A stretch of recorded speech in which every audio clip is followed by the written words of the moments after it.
আর সেই কমলাপুর রেল স্টেশনে ভিডিও বানানোর জন্য ভিডিও করার দায়িত্ব আমার, লাইক কমেন্টস করার দায়িত্ব আপনাদের, আর ভাইরাল করার দায়িত্ব ফেসবুক মামার। আমার জীবনের প্রথম কমলাপুর রেল স্টেশনে আসলাম। আমি আসবো জয়দেবপুর, কমলাপুর রেল স্টেশন থেকে জয়দেবপুর আসবো। আমি রাস্তায় এই পাশে ছিলাম, ওই পাশে চলে গেলাম। ওই যে সামনে আমার ছোটো ভাই, সে হাফেজ সাহেব হচ্ছে, নাম হচ্ছে আব্দুল নোমান। এখন মেন গেট দিয়ে ঢোকার চেষ্টা করতেছি। তো অনেক ভিড়, অনেক মানুষের সমাগম। তো এই সমাগমকে ছাড়িয়ে দেখুন মানুষ হাতে করে ছুটাছুটি না করে এই জন্য ব্যাম্বু বাঁশ দিয়া তাদের সুশৃঙ্খল পরিবেশ সৃষ্টি করছে। তো এই যে কুলিরা মাল উঠাইতেছে।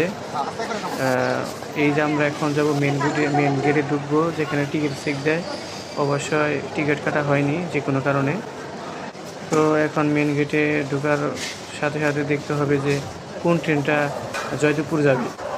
তো এখন ওই যে টিভির মতো মনিটর দেওয়া আছে, ওই মনিটরের দিকে যাইতে হবে। নুমান ওই দিকে যাও, একটু দেখি যে মনিটরে কোন ট্রেনটা আসে, এখন বর্তমান কোন ট্রেনটা আছে। তো এখন মনিটরের দিকে তাকাইলাম যে সুবর্ণ এক্সপ্রেস, তারপরে Jamuna express, Chilahati express. Chilahati express 5 নম্বর প্ল্যাটফর্মে 17টা, মানে 5টায় ছাড়বে। তো ইনশাল্লাহ আমরা জয়দেবপুরের উদ্দেশ্যে রওনা হওয়ার জন্য অপেক্ষা করতেছি ট্রেনের জন্য। হঠাৎ করে দেখি যে একটি ট্রেন, এই যে ট্রেনের খোঁজাখুঁজি হইতেছে। হঠাৎ করে একটা ট্রেন দেখি আমাদের সামনে এসে পড়ছে। তো এই যে কিছুক্ষণের মধ্যে ট্রেনটা দেখাবো, যে ট্রেনটা আমাদের সামনে হঠাৎ করে এসে পড়ছে। এই যে দেখুন, মনে হচ্ছে যে ট্রেন আমাদের উপরে উঠিয়ে দিবে, কিন্তু না, ট্রেনটা ইঞ্জিন লাগানোর জন্য কাজটি করা হচ্ছে। এটা হচ্ছে মূলত চিলাহাটি এক্সপ্রেসের জন্য লাগানো হইতেছে। তো চিলাহাটি এক্সপ্রেস রংপুরের উদ্দেশ্যে রওনা হবে, কিন্তু জয়দেবপুর আর কি থামাবে।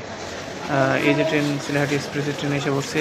এখন উপরে উঠলাম, ওঠার পর এদিক সেদিক তাকালাম, ক্যামেরা ধরলাম, দেখি যে ভিআইপি কেবিন, সব কেবিনে লোকজন বসা আছে, কিন্তু যেহেতু আমি টিকিট কাটি নাই, তো এই জন্য এই যখন রওনা হয়ে গেলাম। আলহামদুলিল্লাহ, জয়দেবপুর উদ্দেশ্যে।